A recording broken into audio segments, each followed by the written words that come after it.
Hello, welcome to Defense Info, a one-step solution for all your defense need. So guys, today we will going to begin the part 2 of chemistry capsule series. So ये series आपको helpful होने वाली है especially for the CDS examination and the FCAT examination. And apart from that, ये other defense examination के लिए भी बहुत ज़्यादा helpful है.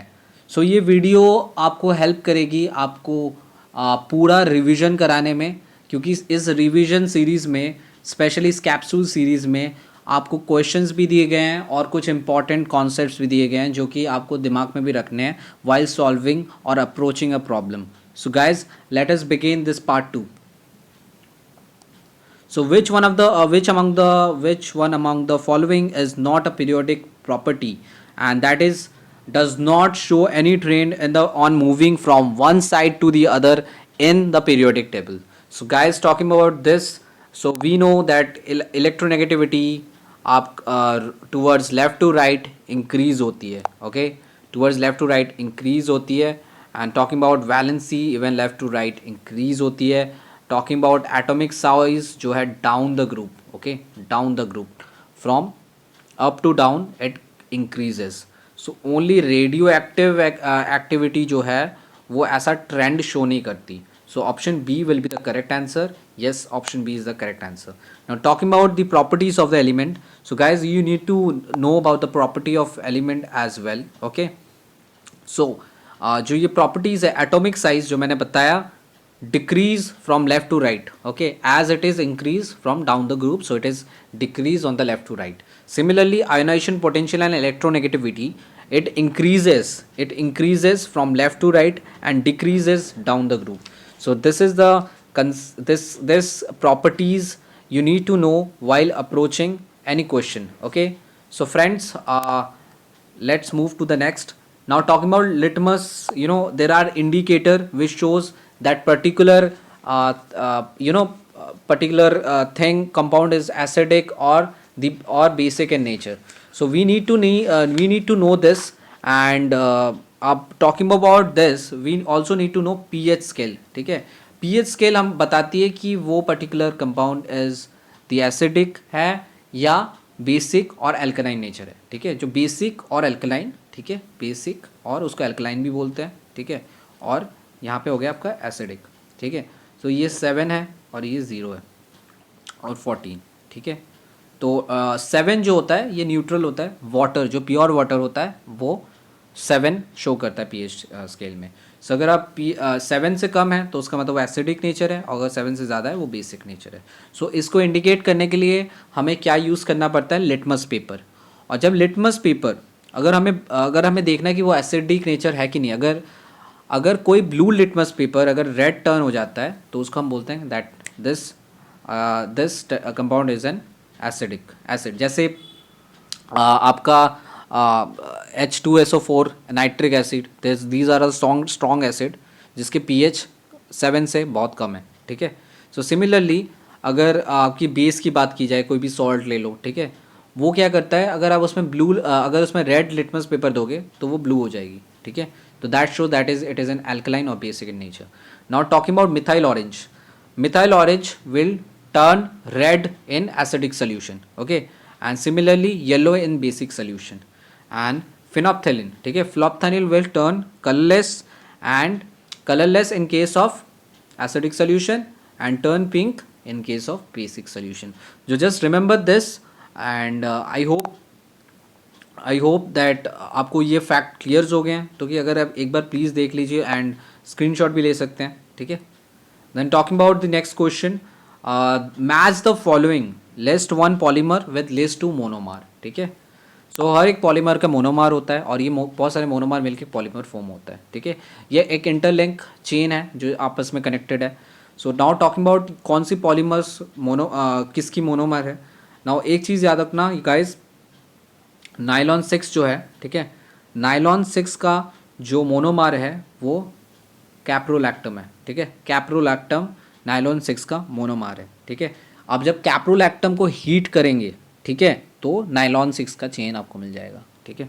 नाउ टॉकिंग अबाउट नाइलॉन 6, ठीक है, बाय वर्ड 6 वी मीन की हेक्सा, ओके. सो 6 दो बार 6 है तो उसका मतलब दो चीज़ होंगे, तो adipic acid and hexamethylene diamine, ठीक है, ये है आपका 3। सो सी का आपका 3 है और ए का जो है वो आपका 2 है, ठीक है। And now talking about bakelite, bakelite का जो है वो फिनॉल एंड फॉर्मल्डिहाइड है। सो जो आपका डी है वो उसका 4 है। Now talking about Kevlar, Kevlar आप यूजुअली आपको पता होगा जो बुलेट प्रूफ जैकेट होती है, ठीक है, उसमें केवलार पॉलीमर का यूज़ किया जाता है। और इसका हो गया पैराफिनाइल डायमाइन एंड प्लस टेराफेथलॉइल क्लोराइड, ठीक है, तो ये याद रखना गाइज। और केवलार का थोड़ा कॉम्प्लिकेटेड है, बस you can remember like that, PPD, ठीक है, पैराफिनाइल पीपी, ठीक है, डी प्लस टीएलसी, ठीक है, टीएलसी अब याद रखिए, PPD plus TLC. And talking about nylon 6 adipic acid and hexamethylamine diamine, ठीक है। सो इसका जो ऑप्शन होगा ये ऑप्शन बी का 1, ठीक है। सो इसका जो करेक्ट आंसर होगा वो होगा आपका 2 1 3 4, तो option A will be the correct answer for this question. Now talking about the other polymers guys, other polymers को भी आपको याद रखना चाहिए, क्योंकि टॉकिंग अबाउट दी पॉलीप्रोपीन, इसकी मोनोमर है प्रोपीन, ठीक है, पॉली को हटा दीजिए, प्रोपीन, प्रोपीन जो है इसका मोनोमर है। और ये जनरली मैन्युफैक्चर यूज़ होती है ड्रोप्स बनाने में, ठीक है, टॉयज़ बनाने में, पाइप्स बनाने होते हैं, फाइबर्स बनाने में, ठीक है। तो पॉलीमर्स की रोप आपने देखी होगी, ठीक है। और पॉलीस्टेरीन जो कि स्टेराइन जो है इसकी मोनोमर है। Now talking about it is use in the insulator, wrapping material, ठीक है, रैप करने के लिए जो मटेरियल होता है तो यही जनरली यूज़ होता है। और manufacture of toys, radios and television cabinets. Now talking about polyvinyl chloride, जिसको पीवीसी भी बोला जाता है। यहाँ पे आप ये मत समझिएगा कि Paramvir Chakra, it is PVC polyvinyl chloride, इसका शॉर्ट फॉर्म इन केमिस्ट्री, ठीक है। Now talking about vinyl chloride, so vinyl chloride इसका मोनोमर है। Now the uses are manufacture of rain coat, just remember कि जो पीवीसी है उसको हम यूज़ करते हैं manufacturing of rain coat, hand bags, vinyl flooring, water pipes. So apart from that और एक चीज़ में यूज़ होता है जो कि हम नेक्स्ट क्वेश्चन आने वाले क्वेश्चंस में करेंगे, ठीक है। एंड यूरिया फॉर्मिल्डिहाइड और रेसिन जो होता है, ये यूरिया फॉर्मिल्डिहाइड दो चीज़ में से का मोनोमर होता है। यू कैन रिमेंबर, ठीक है, अगर पॉलीमर दिया जाता है यूरिया फॉर्मिल्डिहाइड तो याद रखना इसके दो मोनोमर है, एक तो यूरिया है और दूसरा है फॉर्मिल्डिहाइड। और ये जनरली आपको अनब्रेकेबल कप्स जो बनते हैं, ठीक है, उसके लिए होता है, और लैमिनेटेड शीट्स में यही चीज़ होता है। Now talking about glyptal, glyptal जो होता है इसमें बस याद रखना ग्लाई, ठीक है, जो वर्ड टर्म है ग्लाई, तो इसमें इथिलीन ग्लाइकॉल का यूज़ किया गया है। और पिटल, ठीक है, पी से फैथलिक एसिड, ठीक है, and it is for manufacture of paint and lacquer, ठीक है। तो just remember this guys. And now talking about bakelite, हमने जस्ट पढ़ा फेनॉल एंड फॉर्मिल्डिहाइड, और इसको यूज़ करते हैं हम making combs, electric switches, handle of utensil and computer desk, okay. So computer desk में यही चीज़ यूज़ की जाती है। सो ये मैंने जो चीज़ लिया है ये मैंने एनसीईआरटी बुक से लिया है, ठीक है, क्योंकि आपको पता है कि जो जितना भी सीडीएस और यूपीएससी का एग्ज़ाम होता है वो एज़ पर एनसीईआरटी बेस होता है। सो क्वेश्चंस जो होते हैं वो ऑन एवरेज वहीं से ही फ्रेम होते हैं। और टॉकिंग अबाउट द क्वेश्चंस वो वहीं से ही देते हैं उसी कॉन्सेप्ट्स को यूज़ करके, और आपकी जो बेसिक अंडरस्टैंडिंग है किसी क्वेश्चंस को अप्रोच करने में, चाहे वो डेस्क्रिप्टिव क्वेश्चन हो या वन लाइनर क्वेश्चन हो, ठीक है, उसके ऊपर डिपेंड करता है। Now talking about which one of the following is the natural polymer. So natural polymer nylon, Teflon and PVC, जिसको पॉलीविनाइल क्लोराइड बोलते हैं, it's not a natural polymer, but cellulose it's a natural polymer. So the answer will be the option D. So guys यहाँ पे option B लिखा है but it is option D, because the natural polymer occur in nature can be extracted, they are often water based, and example of natural occurring polymer are silk, wool, DNA, cellulose and protein. So it will be option D, okay. Now going the other thing, like which among the following polymer is resynthesis from a naturally occurring polymer, ठीक है। तो ये जो आपका है इसका जो correct answer है वो रायन है, ठीक है, जो just remember this, option C is the correct answer. A polymer which is used for making ropes and carpet fibers, ये हमने जस्ट पढ़ा, और इसका जो करेक्ट आंसर है वो प्रोपिलिन है, इवन पॉली एथिलीन भी वो यूज़ करते हैं, ठीक है। सो पॉलीप्रोपिलिन जनरली हम यूज़ करते हैं इसके लिए। सो गाइस जो option B is the correct answer. Now talking about contact lenses, so contact lens जो हम यूज़ करते हैं उसमें गाइस PVC होता है, पॉलीविनाइल क्लोराइड, ठीक है।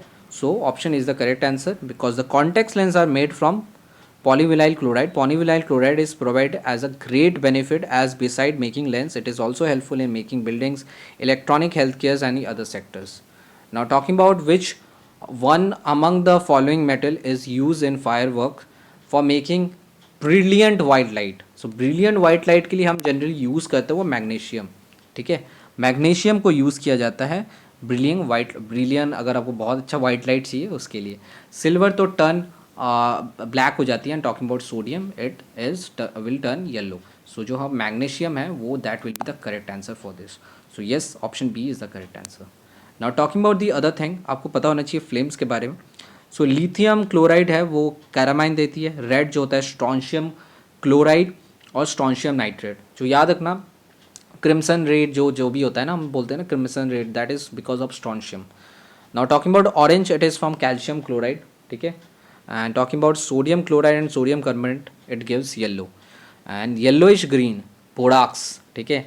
बोराक्स जो है येलोइश ग्रीन देता है, और ये क्वेश्चन शायद इसमें आ सकता है कि बोराक्स किस में देता है, right. Now by terminology green जो है आपका copper sulphate and boric acid देता है।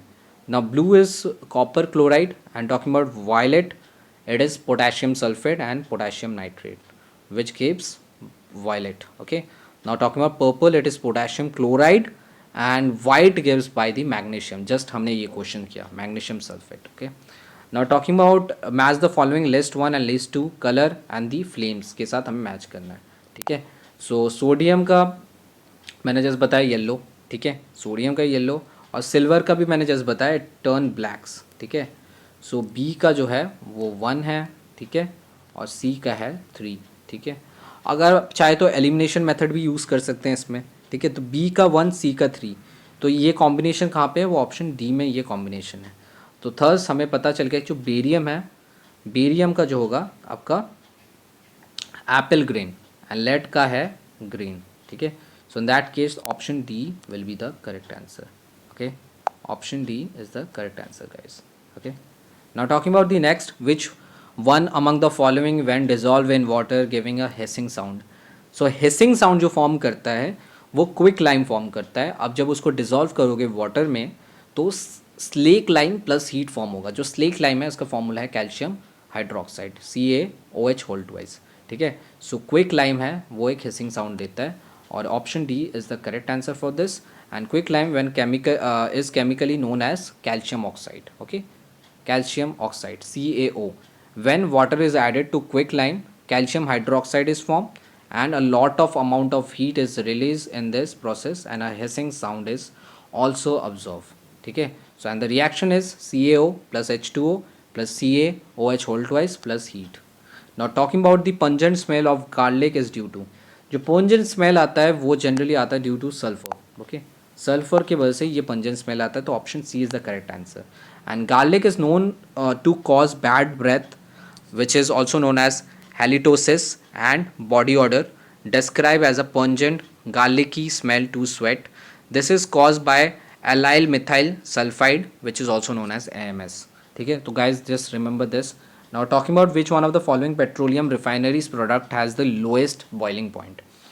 So lowest boiling point, now talking about kerosene, gasoline, diesel and lubricating oil, the lowest boiling point जो है gasoline का है, ठीक है। gasoline का सबसे lowest boiling point है।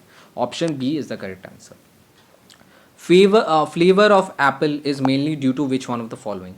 याद रखना यार, जो आपको पता होगा कच्चा जो आपका जो सेब सड़ जाता है तो उसमें भी नशा होता है, ठीक है। नशा कच्चे सेब से भी देखना, जो सड़ा हुआ सेब होता है उसमें भी नशा। कुछ ऐसे व्यक्ति आपको मिल जाएंगे टीवी में, न्यूज़ में, तो वो जनरली क्यों होता है नशा, इथेनॉल के लिए। जो फ्लेवर होता है वो भी is mainly due to the ethanol, तो option B is the correct answer for this. Now which have the maximum number of isotopes. So guys from the given following options, bromide, aluminum, polonium and carbon, we all know radioisotopes होते हैं उसके ज़्यादा, जो उसके जो अब radio active element होते हैं उसके आइसोटोप्स ज़्यादा मैक्सिमम नंबर में पाए जाते हैं. सो इन दैट केस पोलोनियम जो है इसमें सबसे ज़्यादा मैक्सिमम नंबर ऑफ आइसोटोप्स है. ठीक है. सो the force which opposes the relative motion between the different layer of liquid or gases is called dash. Is it a critical velocity, streamline flow, terminal velocity or viscous force? So it is because guys it is very related to the question of physics, but it can be it मतलब ये physics में अगर देखोगे specially जो आपकी NCERT की 11th की chapter 5 या 6 में देखोगे ये इसका टर्मोलॉजीज भी है. ठीक है. And it is remember just remember this guys, अगर कोई भी रिलेटिव मोशन बिटवीन अगर सरफेस की बात की जाए, सरफेस एंड द बॉडी जो भी है, तो वो जो अपोज करती है फोर्स को हम फ्रिक्शन बोलते हैं, but when it come to gases and liquid it term as viscous force. तो option D is the correct answer. And now talking about which one of the following is used for preparation of antiseptic solution. Now antiseptic solution guys हम generally use जो करते हैं, और आपको बहुत ही अच्छे से उदाहरण देता हूँ. जैसे टाइगर लीप की बात की जाए, जिन्होंने भी एसएसबी अटेंड किया उनको पता होगा कि एक इंडिविजुअल ऑब्स्टेकल होता है जिसको बोलते हैं टाइगर लीप. टाइगर लीप में अक्सर हम रोप पकड़ते पकड़ते हमें रोप बर्न हो जाती है, और रोप बर्न में जब हमें होती है तो हम जनरली एंटीसेप्टिक यूज़ करते हैं. ठीक है. उस पर्टिकुलर जगह में, ताकि अगर कुछ गंदगी या कुछ भी गिर जाए तो उसमें बाद में जाके कुछ इन्फेक्शन ना हो. तो हम जो यूज़ करते हैं जिसमें आयोडीन सोल्यूशन आपने पढ़ा होगा, आपको पता होगा. सो आयोडीन सोल्यूशन इसका करेक्ट आंसर है. And just remember that iodine did not lead to reduction और prolongation of wound healing time compared to with other wound dressing or agent, and in individual trials iodine was significantly superior to other antiseptic agent such as silver, sulfadazine cream and non-antiseptic dressing. Just remember option B is the correct answer. Amino acid are the building block of dash. So I think हम लोग ज़्यादातर defence aspirant जो gym में भी जाते हैं, right. Gym में जो भी बॉडी बिल्डिंग वगैरह करते हैं आपको पता होगा वो अमाइनो एसिड भी लेते हैं as a supplement.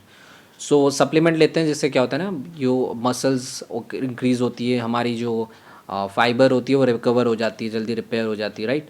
So for this it contains protein. ठीक है. So option C is the correct answer for it. Okay. So guys, thank you very much for watching this video. If you like this video, do share and subscribe with your friends, and please subscribe by yourself also अगर आपको ये video पसंद आया होगा. हमने ये initiative लिया है for making this capsule series, और इसका जो लास्ट पार्ट है पार्ट 3 वो आपको कल मिलेगा. टिल देन शेयर करते रहिए, हमें ज़्यादा कॉन्फिडेंट दीजिए ताकि हम और अच्छा वीडियो बना पाए और अच्छा कंटेंट दे पाए आप सबके लिए. So till then guys, thank you so much.